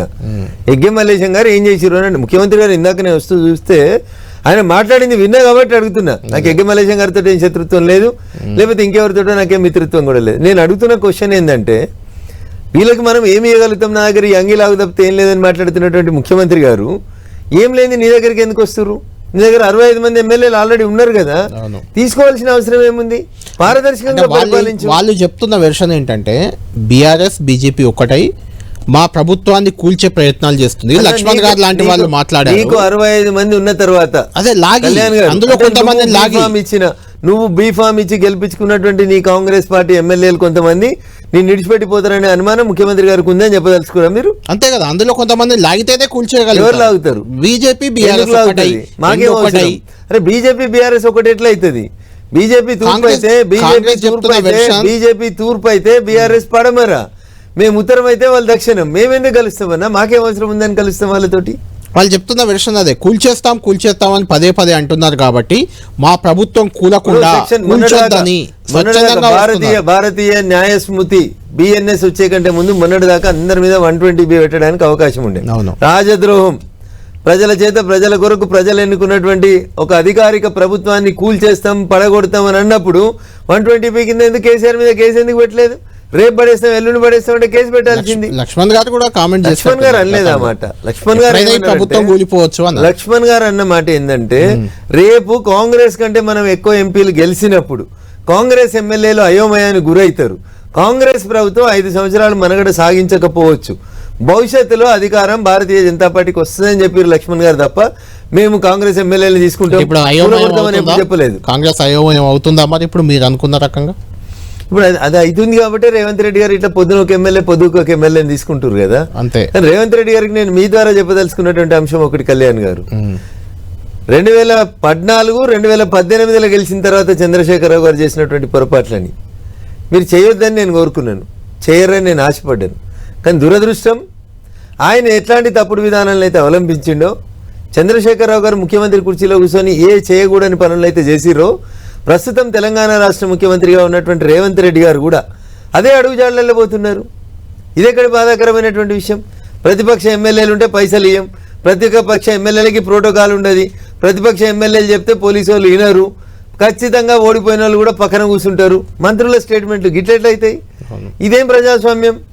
మీరు ప్రజాస్వామ్యాన్ని కూని చేయకండి. అక్కడ రాహుల్ గాంధీ గారు పార్లమెంట్కి రోజు కాన్స్టిట్యూషన్ ఆఫ్ ఇండియా పుస్తకం పట్టుకొని వస్తున్నాడు. అరే ఆయన చెప్తున్న రాజ్యాంగాన్ని మీరు గౌరవించరు అని చెప్తున్నాం మేము రేవంత్ రెడ్డి గారికి. రైట్. రఘునందన్ గారు, మీరు రాష్ట్రంలో ఏ నాయకుడి పైన ఒంటికాలతో లేవడం మీ రాజకీయ జీవితంలో ఉందంటే ముందొచ్చే పేరు హరీష్ రావు గారు. హరీష్ రావు గారి గురించి బండి సంజయ్, కేంద్ర మంత్రి, కేంద్ర హోంశాఖ సహాయ మంత్రి, ఇప్పుడు ఆయన గతంలో రాష్ట్ర అధ్యక్షుడు, మీ పార్టీ నాయకుడు, కొద్దిసేపటి క్రితమే ఒక కీలక కామెంట్ చేశారు. మనం ఒకసారి విందాం, అది విన్న తర్వాత మీతో మాట్లాడుతాను. హరీష్ రావు గారు మంచి పొలిటీషియన్ ఇట్లా అని చెప్పి మళ్ళీ హరీష్ రావు గారు మాకు ఫోన్ చేసిండనో లేకపోతే బీజేపీలో ఏరుతున్నా అనుకుర్రి. నేను ఓపెన్గా మాట్లాడతా, ఓపెన్గా అన్ని విషయాలు చెప్తా. ప్రజలు కూడా పేరుంది, ఉద్యమం చేసిన వ్యక్తి, బట్ హరీష్ రావు మంచి పొలిటీషియన్ దాని ఏమనలేదు, ఓపెన్గా చెప్తున్నాను. హరీష్ రావు గారు మంచి పొలిటీషియన్, ఇంకా కొంతమంది మంచి ప్రజానాయకుడు అని కూడా అన్నారు. ఆయన మంచి నాయకుడు అని బండి సంజయ్ గారు చెప్తున్నారు. ఆయన మంచి నాయకుడా కాదా? హరీష్ రావు మీద రఘునందన్ అభిప్రాయం ఏంటి? బండి సంజయ్కి మంచి నాయకుడిగా కనిపించిన హరీష్ రావు రఘునందన్కి ఎలా కనిపిస్తున్నారు మాట్లాడదాం అన్నారు కదా ఇంతకుముందు. బయట మళ్ళొకసారి చూద్దాం, వినండి. హరీష్ రావు గారు మంచి పొలిటీషియన్ ఇట్లా అని చెప్పి మళ్ళీ హరీష్ రావు గారు మాకు ఫోన్ చేసిండనో లేకపోతే బీజేపీలో ఏరుతున్నా అనుకుర్రి. నేను ఓపెన్గా మాట్లాడతా, ఓపెన్గా అన్ని విషయాలు చెప్తా. ప్రజలు కూడా పేరుంది, ఉద్యమం చేసిన వ్యక్తి, బట్ హరీష్ రావు మంచి పొలిటీషియన్ దాని ఏమనలేదు, ఓపెన్గా చెప్తున్నాను. రైట్. మీరు హరీష్ రావు గారు అంటే ఒంటికాల మీద లేస్తుంటారు, మనకు తెలుసు, చాలా సందర్భాల్లో విమర్శించారు. అఫ్ కోర్స్ మీరు కూడా గతంలో ఉద్యమంలో హరీష్ రావు గారితోనే కలిసి పనిచేశారు అనుకోండి. ఎలా చూడాలి అంటే నిజంగా బీజేపీకి బీఆర్ఎస్కి మధ్య ఏమన్నా అండర్స్టాండింగ్ వస్తుందా, లేకుంటే హరీష్ రావుని మీరు అంటే ఆయన అఫ్ కోర్స్ ఖండించారు సంజయ్ గారు, కానీ ఏమన్నా ప్రయత్నం చేస్తున్నారా ఏంటి? అది సంజయ్ గారు మాట్లాడిన మాటల్లోనే క్రిస్టల్ క్లియర్ చెప్పారు. నేను ఇట్లా మాట్లాడుతున్నాను, వాళ్ళు మాకు ఫోన్ చేసిరనో, మేము వాళ్ళ చర్చలు జరుపుతున్నానో, ఇట్లాంటి ఏం చెప్పకండి మీరు అని చెప్పినారు. నేను ఇలా కొత్తగా మాట్లాడుతుంది ఏం లేదు కళ్యాణ్ గారు. నేను చాలా ఇంటర్వ్యూలలో చెప్పినా, ప్రపంచం అంతా నా ఇంటర్వ్యూలు విన్నప్పుడు చూస్తుంది. అవును, లైలాని చూడాలంటే మజ్ను కళ్ళతో చూడాలి, హరీష్ రావు మంచితనమా చెడ్డతనమా చూడాలంటే రఘునందన్ కళ్ళతో చూస్తే తెలుస్తుంది. ఎందుకంటే పక్కన ఉన్నవాడు, అటు తెలంగాణ ఉద్యమంలో కలిసి పనిచేసినాడు, పక్క నియోజకవర్గానికి ఎమ్మెల్యే ఉన్నప్పుడు ఆయన ఎట్లా బిహేవ్ చేసినాడు ఏందనేది నాకంటే ఎక్కువ తెలిసిన వాళ్ళు ఎవరు ఉన్నారు. కేసీఆర్ గారు కూడా ఆయన గురించి నాకంటే ఎక్కువ తెలుస్తుందని నేను అనుకోను బహుశా. సో సంజయ్ గారు కొంచెం దూరం నుంచి చూసారు కాబట్టి సంజయ్ గారికి అన్నట్లు అనిపించి ఉంటుంది. మరి వాళ్ళు ఏం కాంట్రవర్సీ చెప్పలేదు, వారికి అనిపించిన అభిప్రాయాన్ని నేను ఓపెన్ గా చెప్తున్నా అని చెప్పారు. అంతే. నా కళ్ళతోటి చూడరు, నా కళ్ళతోటి చూస్తే హరీష్ రావు అట్లే కనబడుతాడు. అంటే సంజయ్ గారి కాన్స్టిట్యున్సీ కూడా పక్కనే, కొంచెం దూరం ఉంటుంది, అది వేరే జిల్లా, అది వేరే జిల్లా, ఇది వేరే జిల్లా. సిద్దిపేట 30 కిలోమీటర్లే. సిరిసిల్ల సంజయ్ గారి కాన్స్టిట్యున్సీ కాదు, అది కేటీఆర్ గారి కాన్స్టిట్యున్సీ. పార్లమెంట్ లో వస్తుంది, పార్లమెంట్ లో వస్తుంది. సిద్దిపేట వారి పార్లమెంట్ అనేది, సిద్దిపేట మా పార్లమెంట్ లో వస్తుంది. మీ పార్లమెంట్ లో నేను ఏమంటున్నా, లైలాన్ చూడాలంటే మజ్ను కళ్ళతో చూడాలి, హరీష్ రావు మంచితనం చెడుతనం చూడాలంటే రఘునందన్ రావు కళ్ళతో చూస్తే కనబడుతుంది. వేరే వాళ్ళతో కళ్ళతో చూస్తే ఎట్లయితే ఆయన nothing was spoken wrong by Sanjay గారు తప్పు మాట్లాడిరని నేను అనుకోవట్లేదు. ఈ wanted to express is open feelings. వారు కూడా ఉన్నట్టు మాట్లాడతారు, కుండ బద్దలు పెట్టినట్టు మాట్లాడతారు కాబట్టి మాట్లాడి ఉంటారు అంతే. అంతకుమించి ఐ డోంట్ థింక్ వారు చెప్పారు కదా, వారు చెప్పారు, మీరు కూడా అదే మాట చెప్తున్నారు. వారు చెప్పింది ఇప్పుడే విన్నా నేను, కాన్స్టిట్యున్సీ నుంచే వస్తున్నాను. ఇప్పుడు డైరెక్ట్ వచ్చాను. 3 గంటల క్రితం మీరు చెప్పిన హరీష్ రావు నేను ఒకటే ప్రోగ్రామ్ లో కలిసి పాల్గొన్నాం. అక్కడ మన మీడియా మిత్రులు ఉండుంటారు. కనీసం మేము ఒకరికొకరం విష్ చేసుకున్నామా చేసుకోలేదా మీరు అక్కడ చూస్తే తెలుస్తుంది కదన్నా. అంటే ఇది ఎందుకు అడుగుతున్నా అంటే బీజేపీకి బీఆర్ఎస్ ఈ బయట సంజయ్ గారు ఇచ్చిన విషయం నాకైతే తెలియదు కదా. తెలియదు మీకు. నేను సిద్దిపేటలో మధ్యాహ్నం ఒక పార్టీ ప్రోగ్రామ్ లో ఒక పూజా కార్యక్రమంలో కలిసి పార్టిసిపేట్ అయ్యి వచ్చినాం. అంటే నేను వేలాది మంది జనం సమక్షంలో మేము ఇద్దరం ఎట్లున్నాం అనేది ఒకసారి మీరు అక్కడ ఉన్న ఈ బయట ప్లే చేసిన ఆ బయట కూడా ప్లే చేయొచ్చు కదన్నా. అయితే నేను అనేది ఏంటంటే బీజేపీ బీఆర్ఎస్ మధ్య ఢిల్లీ స్థాయిలో చర్చలు జరుగుతున్నాయి, అది విలీనమా పొత్త అనే దిశగా ఒక చర్చ సాగుతుంది అని ఒక చర్చ బయట నడుస్తుంది. సంజయ్ గారి వ్యాఖ్యలు టీఆర్ఎస్ పార్టీ తన పార్టీలోంచి పూటకొక్కలుగా జారిపోతున్నటువంటి ఎమ్మెల్యేలని రక్షించుకునేందుకు బీజేపీ అనే అంబరిల్లాను వాడేందుకు ప్రయత్నం చేస్తుందని నేను సంపూర్ణంగా విశ్వసిస్తా ఉన్నాను. ఒకవేళ బీజేపీలో బీఆర్ఎస్ విలీనం అయ్యేది ఉంటే వీళ్ళు ఎంపీలు ప్రెస్ మీట్ పెట్టి ఎందుకు ఖండించారు రాజ్యసభ సభ్యులు? లేదు చర్చలు జరిగినాయని చెప్పాలి కదా. ఆడున్నది నలుగురే. అవును. ఒక ఆయన తెలంగాణ ఉద్యమం పేరు మీద గెలిచినటువంటి ఎమ్మెల్యేలు పార్టీ ఫిరాయించి ఇంకో పార్టీలోకి పోతే 4 సంవత్సరాల 11 నెలలు జడ్జిమెంట్ రాయని స్పీకర్ కుర్చీలో కూర్చున్నాయని ఒక ఆయన ఉన్నాడు. అసలు ఆయన ఇలా బీఆర్ఎస్కి వెళ్ళిపోయి రాజ్యసభ సభ్యుడు అవుడు కాదు, ఇంకా రాజ్యసభలో పార్టీ ఫ్లోర్ లీడర్ అయిపోయింది ఆయన ఒక ఆయన. ఈ ఒక ఆయన రాళ్ళు అమ్ముకుంటాడు, ఒక ఆయన గోళీలు అమ్ముకుంటాడు, ఇంకొక ఆయన ఏం అమ్ముకుంటాడో నాకు తెలియదు. ఇంకా ఇక గసంటోళ్ళు వచ్చి వాళ్ళు ఏం చేస్తారన్న, వాళ్ళకి ఏముందన్న, తెలంగాణ మీద వాళ్ళకి ఏం ప్రేమ ఉంటుంది, తెలంగాణతోటి వాళ్ళకి ఏం సంబంధం ఉంది అసలు బేసికల్గా? నేను ఇందాక చెప్పినట్టు కారల్ మార్క్స్ చెప్పిన సంబంధం తప్ప టీఆర్ఎస్ పార్టీకి ఆ 4 రాజ్యసభ సభ్యులకి మధ్యలో ఉన్న సంబంధం గంతే తప్ప ఇంకా వేరే సంబంధం ఏముందన్న? సో టీఆర్ఎస్ పార్టీ పూటకోటి ఒకరు జారిపోతున్న ఎమ్మెల్యేలు కాంగ్రెస్లో పోతున్నారు కాబట్టి వాళ్ళని పోకుని మోడీ గారు మాకు అంబరిల్లా ఇస్తానన్నారు అని చెప్పి అట్లా బూచిగా చెప్పి పిల్లలకి పిప్పర్మెంట్ బూచి చెప్పినట్టు మేము బీజేపీతో చర్చలు జరుపుతున్నాం అని చెప్పి ఒక సొల్లు పురాణం చెప్పుకుని వాళ్ళని వాళ్ళు రక్షించుకుంటానికి చేస్తున్న ప్రయత్నం తప్ప మేము అట్లా ఎవరిని విలీనం చేయమని అడగలేదు, విలీనం చేస్తామని వాళ్ళు రాలేదు మా దగ్గరికి. నాకున్న అవగాహన మేరకి, పార్టీ పెద్దలకి ఇంకేమైనా తెలిసి ఉంటుంది, ఒక కార్యకర్తగా నాకున్న అవగాహన మేరకి అట్లాంటి చర్చలు అయితే ఏం జరిగినట్టు పార్టీ పెద్దల దృష్టిలో నుంచి మాకు ఎప్పుడు సమాచారం అయితే రాలేదు. అంటే వాళ్ళు చర్చలకు మీరు అన్నట్టు వాళ్ళు ప్రచారం చేసుకుంటున్నట్లు నిజంగానే చర్చలకు వస్తే ఇక్కడ కాంగ్రెస్ ప్రభుత్వాన్ని, కాంగ్రెస్ పార్టీని, ఎందుకంటే మీకు నేషనల్ లెవెల్లో కూడా ఇండియా కూటమి దాదాపు 30గా మారింది, దగ్గరికి వచ్చేసింది. మీరు 300 లోపు ఉన్నారు, వాళ్ళు 200 దాటారు. 99 సీట్లు వచ్చిన కాంగ్రెస్ అదే అంటున్నాను, ఇండియా కూటమి అన్నాను నేను. ఇండియా కూటమి ఎన్ని రోజులు ఉంటుందో మీరు కూడా 400 సీట్లు చూద్దాంలే అన్న. ఇండియా ఈ నేపథ్యంలో ఎన్ని రోజులు ఉంటుందో చూద్దాంలే అన్న. ఇండియా కూటమిని లాగే ప్రయత్నం చేస్తున్నారా? కూటమి మేము లాగాల్సిన అవసరం లేదన్నా. వాళ్ళు ఒకసారి 42 గెలిచిరు కాంగ్రెస్ వాళ్ళు, ఒకసారి 53 గెలిచిరు, ఇప్పుడు 99 గెలిచిరు. అన్ని కలిపితే మాకున్న 240 అన్ని లేని వాళ్ళు వచ్చి మాకు ఇండి కూటమి 2 రోజులు ఆగురు కుక్కలు చింపిన ఇస్తారు లెక్క కొట్టుకుంటారు. ఎందుకు టెన్షన్ పడి? మీరు కూడా నితీష్ కుమార్ చంద్రబాబు తప్పుకుంటే మీరు కూడా అదే పరిస్థితి అని ఇండియా కూటమి అంటుంది కదా. ఇండియా కూటమి ఏం మాట్లాడుతుందో నాకు తెలియదు, కానీ వాళ్ళకి తెలవాల్సింది ఏంటంటే 7 మంది ఇండిపెండెంట్ ఎంపీలు, ముగ్గురు ఇంకా వేరే పార్టీల నుంచి గెలిచినటువంటి చిన్న గౌరవ పార్లమెంట్ సభ్యులు, వాళ్ళందరూ 10 మంది ఇప్పటికే మాకు బేషరతుగా మద్దతు ప్రకటిస్తూ రాష్ట్రపతి గారికి లేఖలు ఇచ్చారు. మాకున్నాయి 240, ఆల్రెడీ 10 మంది వచ్చి చేరిర్రు, 250, ఇంకా కావాల్సిన 23 సీట్లు. ఇంకొక సెషన్ అయ్యేసరికి చూడు తెలుస్తుంది కదా మీకు, ఇంకెంతమంది ఇండిపెండెంట్లు వస్తారు, ఇంకెన్ని చిన్న పార్టీలు వచ్చి ఇండియా కూటమిలో చేరుతాయి. అందుకని వాళ్ళెవరో వెళ్ళిపోతారు, వీళ్ళెవరో వెళ్ళిపోతారు, ఏం కలలు కనుకుర్రి. నరేంద్ర మోడీ గారు 3వసారి ముచ్చటగా 5 సంవత్సరాలు ఈ దేశాన్ని ప్రధానమంత్రిగా పరిపాలిస్తారు. Right, okay. తెలంగాణలో గత కొద్ది రోజులుగా చూస్తున్నాం, పవన్ కళ్యాణ్ కొండగట్టుకు వెళ్ళారు పూజల కోసం. తెలంగాణలో జనసేనను బలోపేతం చేస్తామని చెప్పారు అక్కడ ఆయన. చంద్రబాబు నాయుడు ఇక్కడ కార్యకర్తల సమావేశం, మొన్న పెద్ద ఎత్తున ర్యాలీ కూడా జరిగింది హైదరాబాద్లో. అక్కడ ఏపీ ముఖ్యమంత్రి అయ్యారు ఆయన. తెలంగాణలో టీడీపీ మళ్ళీ పునరుజ్జీవం పొందుతుంది, దాన్ని బలోపేతం చేస్తామని ఆయన చెప్తున్నారు. ఏపీలో మీతో అలయన్స్లో ఉన్న 2 పార్టీలు అవి. ఇక్కడ వాళ్ళు ఎంటర్ అయితే వాళ్ళతో కలిసి బీజేపీ ముందుకు వెళ్తుందా? వాళ్ళు ఎంటర్ అవ్వడం వల్ల బీజేపీకి నష్టం జరుగుతుందా? ఎందుకంటే గతంలో వాళ్ళతో పొత్తు విషయంలో కొంత వెనక్కి వెళ్ళారు మీరు, వద్దు పొత్తు అని. So it is too early to comment anything Kalyan గారు. ఆంధ్రప్రదేశ్కి సంబంధించినంత మటుకు మేము తెలుగుదేశం జనసేనతో కలిసి ఎన్నికల కంటే ముందే పొత్తు పెట్టుకున్నాం.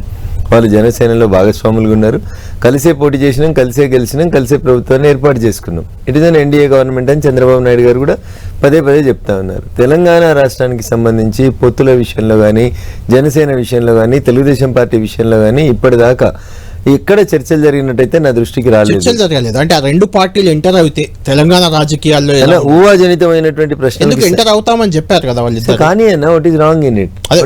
ఎలా ఉంటుంది? చంద్రశేఖరరావు గారు మహారాష్ట్రకు పోయిర్రు, ఏమైందో చూసిర్రు. కర్ణాటకకు పోయినరు, ఏమైందో చూసిర్రు. జార్ఖండ్కు పోయినరు, ఏమైందో చూసిర్రు. తొందరపడొద్దన్న. ఒక కోయిల తొందరపడి కూస్తే ఏమవుతుందో ఫలితాలు చాలాసార్లు చూసినాం, అనేక రాజకీయ పార్టీలకు తెలిసింది అని చెప్పి నేను వీళ్ళిద్దరి గురించి మాట్లాడతలేను. నేను అట్లా ఎవరు కూడా తొందరపడాల్సిన అవసరం లేదు. ఇంకా చాలా రోజులు ఉంది, 5 సంవత్సరాలు ఉన్నాయి ఎన్నికలు, అయిపోయి 5 నెలలు కాలేదు, ఇప్పుడే పంచాయతీ పెట్టాలని చూస్తే ఎట్లా కళ్యాణ్ నువ్వు వెయిట్ ఫర్ ద టైం. తెలంగాణలో ఎంటర్ అయితే తప్పేముందన్న, తప్పేముంది చెప్పు? ఈ దేశంలో ఎన్నికల సంఘం దగ్గర 6200 పార్టీలు, గుర్తింపు పొందిన పార్టీలు ఉన్నాయి. వాళ్ళు ఆల్రెడీ గుర్తింపు పొందిన రాజకీయ పార్టీలు, మత భాగస్వాములుగా ఉన్న పార్టీలు, ఎన్డీఏతో కలిసి పోటీ చేసిన పార్టీలు. వాళ్ళు బలం అయితే ఎవరికి లాభం అవుతుంది? మాకు లాభం కాకపోతే ఎవరికి అవుతుంది? ఊర్లలో సామెత చెప్తారు కదా, నా గొర్రె బలిస్తే గొల్లాయనకు లాభం అని. ఎవరు బలపడతా? తెలుగుదేశం బలపడ్డా, జనసేన బలపడ్డా, ఇంకెవరు బలపడ్డా, ఒకవేళ ఇన్ కంటిన్యూషన్ ఆఫ్ ఎన్డీఏ లాభం ఎవరికి అవుతుంది అన్న? మాకే అవుతుంది కదా. ఎందుకు దాని గురించి మీకెందుకు బాధ? ఎన్డీఏలోకి బీఆర్ఎస్ వస్తా అంటే తీసుకుంటారా మరి? సో అది పార్టీ పెద్దలు తీసుకోవాల్సినటువంటి నిర్ణయం. అందుకే కదా ఏది బలోపేతమైన బీజేపీకి ఉండదని నేను చెప్పలేను, కానీ వాళ్ళు చేస్తున్న పనులు, వాళ్ళు చేసినటువంటి విధానాలు. ఇప్పుడు నేను ఒకసారి మనం రాజ్యసభ సభ్యుల గురించి మాట్లాడినామన్నా, ఈ నలుగురికి జై తెలంగాణ అని ఎప్పుడన్నా అన్నారా అన్న? నువ్వు చెప్పు కళ్యాణ్ అన్న, నువ్వు కూడా దాదాపు 20 ఏళ్ళ నుంచి రిపోర్టర్ ఉన్నావు కదా. ఇప్పుడు బీఆర్ఎస్ తరఫున 4 ఎవరైతే రాజ్యసభ సభ్యులు ఉన్నారో వీళ్ళకు తెలంగాణ ఉద్యమానికి ఏమైనా సంబంధం ఉందా? వీళ్ళు తెలంగాణ ఉద్యమం నడిచినప్పుడు ఎప్పుడైనా టీఆర్ఎస్ పార్టీలు ఉన్నారా? వీళ్ళకి జై తెలంగాణ అంటే తెలుసా? పోని ఏమైనా తెలుసా? వాళ్ళ రంగాలలో వాళ్ళు నిపుణులు కావచ్చు, నిష్ణాతులు కావచ్చు, మేధావులు కావచ్చు, 100 కోట్లకి అధిపతులు కావచ్చు, లక్షల కోట్లు పార్టీ ఫండ్ ఇచ్చి ఉండొచ్చు. కానీ వాళ్ళకి తెలంగాణ ఉద్యమానికి ఏం సంబంధం ఉందన్న? కాబట్టి వాళ్ళు ఏడుంటారన్న? వాళ్ళకి అధికారం ముఖ్యం, వాళ్ళ వ్యాపారం ముఖ్యం, వాళ్ళ పైసలు పెంపొందించుకోవడం ఎట్లా అనేది ముఖ్యం తప్ప వాళ్ళకి జనాలకి సేవ చేయాలనేటువంటి అవకాశం అవసరం ఉన్న వాళ్ళైతే కాదన్న వాళ్ళు. కాబట్టి బీఆర్ఎస్ ఉంటుందా ఉండదా అంటే ఉంటుండొచ్చు 2-3 సీట్లలో. మొన్న ఎంపీ ఎన్నికల ఫలితాలు వచ్చినాక 3 సీట్లలో వాళ్ళకి మెజారిటీ వచ్చింది. ఒక ఆయన మమ్మల్ని ఊక ఎక్కిరిస్తుండే అసెంబ్లీలో, 105 సీట్లలో డిపాజిట్ పోయింది, 105 సీట్లలో డిపాజిట్ పోయిందని. ఇలా 119 ఎమ్మెల్యే నియోజకవర్గాలున్న తెలంగాణ రాష్ట్రంలో అయ్యా కేటీఆర్ జర ఖాన్ కోల్కే సున్బేటా, 119 శాసనసభ నియోజకవర్గాలు ఉన్నటువంటి తెలంగాణలో పార్లమెంట్ ఎన్నికల ఫలితాలు ముగిసిన తర్వాత టీఆర్ఎస్ పార్టీకి లీడ్ వచ్చిన అసెంబ్లీలు ఎన్ని అనేది చూడు ఒకసారి. 116 చోట్ల నువ్వు 3rd ప్లేస్లో ఉన్నావు సార్. నీకు మెజారిటీ వచ్చింది 3 అసెంబ్లీలు. కేటీఆర్ సెకండ్ కూడా కొన్ని ప్లేసుల్లో ఉన్నారు. సరే ఉంటే ఉంటారులే అన్నది నెగ్లిజిబుల్ కాబట్టి వాళ్ళ గురించి మనం ఎందుకు మూడిట్లో లీడ్ వచ్చింది. ఆయన మాట్లాడినట్టు నేను మాట్లాడాలంటే నా గురించే మాట్లాడిండు. ఆయన చాలా మాట్లాడిండు. రఘునందన్ అనేటోడు భవిష్యత్తులో ఏ చట్టసభలకు రాడు అన్నాడు. ఇలా రఘునందన్ చట్టసభలకు వచ్చిందా రాలేదా చూడు. మరి నాయకుడు అంటే ఆపేది కాదు, ఆగేది కాదు. కానీ అందుకని ఏ పార్టీ ఉంటది, ఏ పార్టీ ఉండదు అనేది జనం నిర్ణయిస్తారు. కళ్యాణ్ గారు, ఎవరు గెలవాలి, ఎవరు ఓడాలనేది జనం నిర్ణయిస్తారు. సిరిసిల్లలో నీకంటే భారతీయ జనతా పార్టీ, మీరు ఇందాక బయట ప్లే చేసిన మా గౌరవ కరీంనగర్ ఎంపీ గారికి బీఆర్ఎస్ యువరాజు, రేపు మాపు రాజు అవుతాడు, ముఖ్యమంత్రి అవుతాడు, ఆయన కంటే ఎక్కువ ఓట్లు తెచ్చుకుంది. ఉన్న ఇల్లును చక్కదిద్దుకోవడం చేతగాని ఆయన వచ్చట ఇంకా ఎవరినో ఓడగొడతా, ఎవరినో గెలిపిస్తా, ఏదో చెప్తా అని ముచ్చట చెప్తే ఎవరు నమ్ముతాడన్నా? ఈ has to change his body language and his attitude also. TRS party ఓడిపోవడానికి కారణం కేటీఆర్ గారి భాష, నడవడి, నడక, వారి విధానం తప్ప ఇంకొకటి కాదు. This is my reading. Right. Raghunandan గారు, ఇక మీ పార్టీ విషయానికి వద్దాం. బీజేపీ రాష్ట్ర అధ్యక్ష నియామకం అనేది ఇప్పుడు ఒక హాట్ టాపిక్గా ఉంది. జాతీయ స్థాయిలో కూడా దానికి చర్చ జరిగింది. రేపు మాపు అయిపోతుంది అనే చర్చ కూడా వచ్చింది. అందులో రఘునందన్ పేరు, ఈటెల రాజేందర్ పేరు, ఇంకా కొన్ని పేర్లు కూడా ఇలా వినిపిస్తున్నాయి ఆఫ్ కోర్స్. అయితే ఇందులో పాత వాళ్ళకి ఇవ్వాలి, ఆర్ఎస్ఎస్ భావజాలం ఉన్న వాళ్ళకి ఇవ్వాలి, కొత్త వాళ్ళకి ఇవ్వద్దు అంటూ రాజాసింగ్, మామూలు వ్యక్తి కాదు, మీ ఎమ్మెల్యే రాజాసింగ్ లాంటి వాళ్ళు కూడా మాట్లాడుతున్నారు. సో నేను అందరి అభిప్రాయాలను గౌరవిస్తాను. రఘునందన్, రాజేందరే కాదు, చాలామంది కూడా భారతీయ జనతా పార్టీ రాష్ట్ర అధ్యక్ష పదవికి అర్హులైనటువంటి వాళ్ళు మా పార్టీలో చాలా సంవత్సరాల నుంచి పనిచేస్తున్నటువంటి మిత్రులు ఉన్నారు. కొత్తగా వచ్చి పార్టీలో చేరిన వాళ్ళు కూడా అనేక మందికి ఆ పదవి తీసుకొని పార్టీని అధికారంలోకి తీసుకురావడానికి పనిచేయాలనేటువంటి ఆశ ఉంది. మనిషి బతికేదే 2, ఒకటి ఆశ, 2 అవసరం. అట్లా ఎవరు ఆశపడ్డా తప్పేం లేదు, ఎవరు అధ్యక్ష పదవి అడిగినా తప్పేం లేదు. కానీ మిగతా రాజకీయ పార్టీలకు కాకుండా పార్టీ హైకమాండ్ అంటూ ఒక నిర్ణయం తీసుకొని పలానా వ్యక్తి నాయకత్వంలో మీరు పనిచేయండి అంటే, Bharatiya Janata party is a party with difference, క్రమశిక్షణ కలిగినటువంటి కార్యకర్తల బలం ఉన్నటువంటి పార్టీ. కాబట్టి రెండో ఆలోచన లేకుండా, రెండో మాట లేకుండా ఎవరు అధ్యక్షులైనా, నేను పార్టీలోకి వచ్చినప్పటి నుంచి గౌరవనీయులు కిషన్ రెడ్డి గారు అధ్యక్షులు, లక్ష్మణ్ గారు అధ్యక్షులు, సంజయ్ గారు అధ్యక్షులు. నాకు అధ్యక్ష పదవి కావాలని అడగడం తప్పని నేను అనుకోను కళ్యాణ్ గారు. కానీ ఎవరికైనా అధ్యక్ష పదవిని పార్టీ హైకమాండ్ డిక్లేర్ చేసిన తర్వాత వారి నాయకత్వంలోనే పనిచేస్తాం. That is the spirit of అంటే పార్టీ. రేస్ లో ఉన్న ప్రధానంగా ముగ్గురు, మీరు రాజేందర్, ముగ్గురు ఎందుకన్నా 30 మంది ఉన్నారు. ప్రధానంగా ముగ్గురు ఎంపీలు, మీరు, ఈటెల రాజేందర్ గారు, డికే అరుణ గారు, ప్రధానంగా ఎక్కువ 30 మంది ఉన్నారే. 30 మంది ఉన్నారు కళ్యాణ్ అన్న. అర్హత ఉన్న వాళ్ళు 30 మంది ఉన్నారు. దుబ్బాక ఎలక్షన్ అప్పుడు కూడా ఇదే చెప్పారు, 30 మంది టికెట్లు అడుగుతారు, ఎమ్మెల్యే టికెట్లు అందరికి రావు కదా. అట్లనే అందరికి రావు కదా, ఎంపీలో ఒకరికి వస్తుంది కదా, ఎవరికి ఒకరికి ఎంపీలోనే ఇస్తారు. ఎమ్మెల్యేలకు వస్తుందా, ఏం లేని కార్యకర్తలకు వస్తుందా అనేది పార్టీ హైకమాండ్. ఫ్రంట్ లైన్ లో ఉన్నదంతా కొత్తగా పార్టీలో చేరిన వాళ్ళదన్న చర్చ. ఆర్ఎస్ఎస్ వాళ్ళకి ఇవ్వాలి, ఏబీపీలో అంటే ఒక పుష్కర కాలం దాటిన తర్వాత కూడా రఘునందనరావు కొత్తోడేనా అన్న, నువ్వు మరి అన్యాయంగా మాట్లాడుతావు. పార్టీ నాకు 4 సార్లు ఎమ్మెల్యే టికెట్ ఇచ్చింది, 2 సార్లు ఎంపీ టికెట్ ఇచ్చింది, ఇంకా నేను కొత్తనేనా బీజేపీకి? నువ్వు ఇంత అన్యాయంగా మాట్లాడితే ఎట్లా? అట్లా కాదు. అరవింద్ గారు పార్టీలో చేరారు, 2 సార్లు ఎంపీ టికెట్ పోటీ చేసారు బీజేపీ నుంచి, 2 సార్లు గెలిచిరు, అదృష్టవంతుడు. సో ఇలా కొత్త పాత అనేది పంచాయతీ ఏముంటదన్న, నువ్వు కండువా కప్పుకుంటే కప్పుకున్న నిమిషం నుంచి నేను బీజేపీ లీడరే అంటారు. ఈయన 10 ఏళ్ళ బీజేపీ స్టాండింగ్ ఉంది. ఇదేమైనా అడ్వకేట్ పోస్టా, లేకపోతే ఏమైనా హైకోర్టు జడ్జికి ఏమైనా అప్లికేషన్ అన్న? హైకోర్టు జడ్జి కావాలంటే 10 ఏళ్ళు ప్రాక్టీస్ అయి ఉండాలనేది ఒక మినిమం క్వాలిఫికేషన్ పెడతారు. రాజకీయాలు అట్లా ఏమి ఉండదన్న. అదే సినిమాలో చెప్తారు కదా, ఎప్పుడు వచ్చినవనేది కాదు, బుల్లెట్ దిగిందా లేదా అనేది చూస్తారు. పార్టీలో చాలా మంది, నేను చెప్తున్నా కదా, రఘునందన్, రాజేందర్ 2 పేర్లు కాదన్న, 30 మంది ఆశావాహులు ఉన్నారు, 50 మంది అర్హులు ఉన్నారు.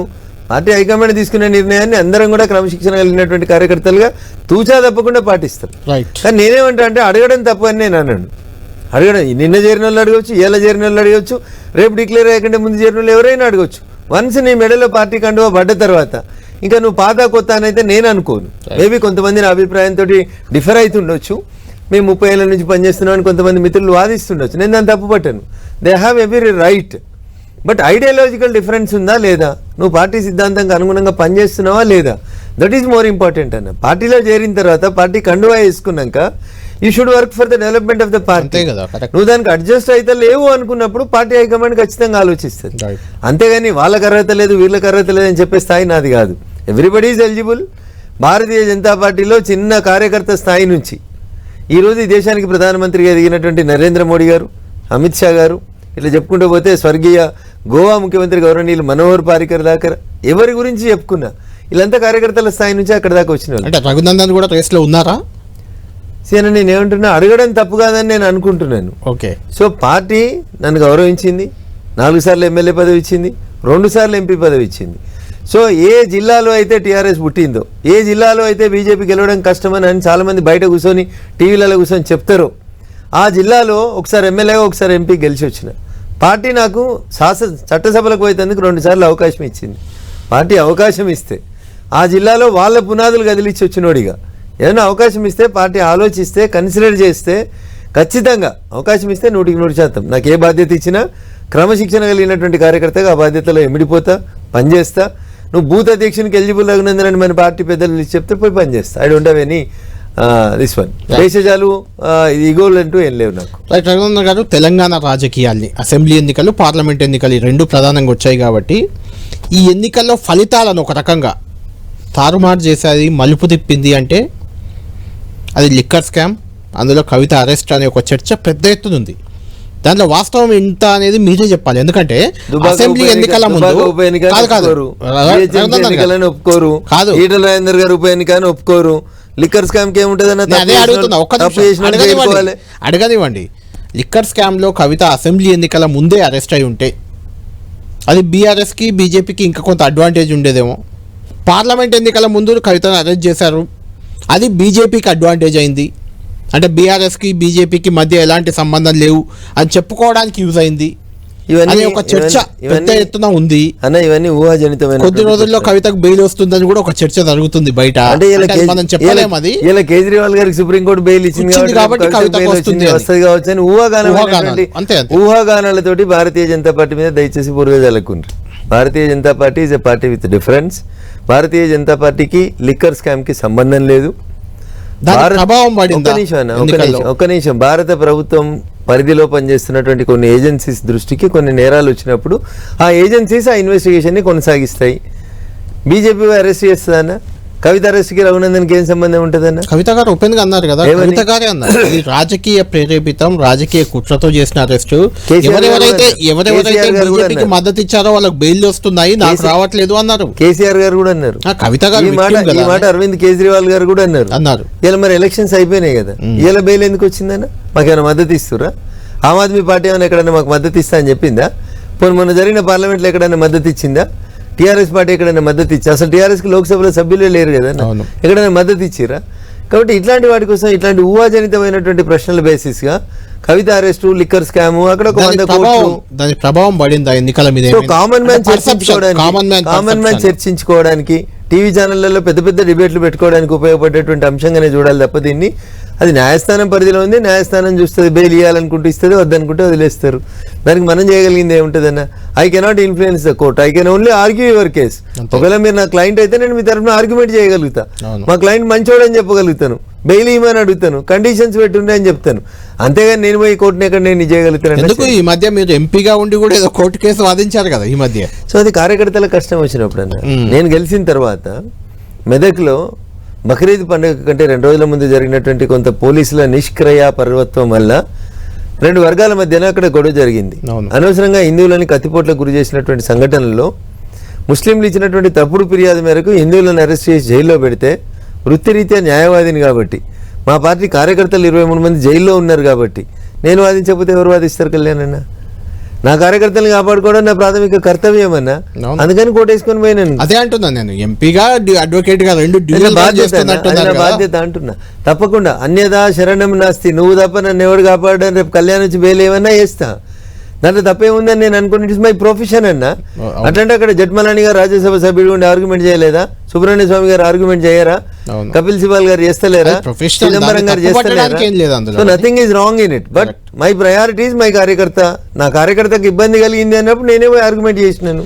రైట్ రఘునందన్ గారు, ఇప్పుడు నెక్స్ట్ ఎలక్షన్ మీ ముందున్న సవాల్ ఫైనల్ గా కంక్లూడ్ చేద్దాం మనం. సరే, అసెంబ్లీ ఎన్నికల వరకు, పార్లమెంట్ ఎన్నికల వరకు ఏ పార్టీ ఎలా ఉంటుంది అది అంచనా వేయడం కూడా టూ ఎర్లీ అవుతుంది. అది స్థానిక సంస్థలు దాదాపు అన్నిటి పదవీకాలం ముగిసింది, నేను ఒక మాట అయితే రాబోతుంది ఏంటి, అందులో బీజేపీ ఎలా ఉండబోతుందని మీరు అనుకుంటున్నారు? ఇప్పుడు సర్పంచులకు అయితే పార్టీ గుర్తులు ఉండే కళ్యాణ్ ఉండవు, ఓకేనా? జనరల్ గా లోకల్ బాడీ ఎలక్షన్స్ లో టెంపో ఎట్లుంటది అంటే, సర్పంచులు అధికార పార్టీ దగ్గరికి పోతే నేను పైసలు తెచ్చుకోవచ్చు, ఊర్లో రోడో మోరో వేసుకోవచ్చు అనుకుంటారు.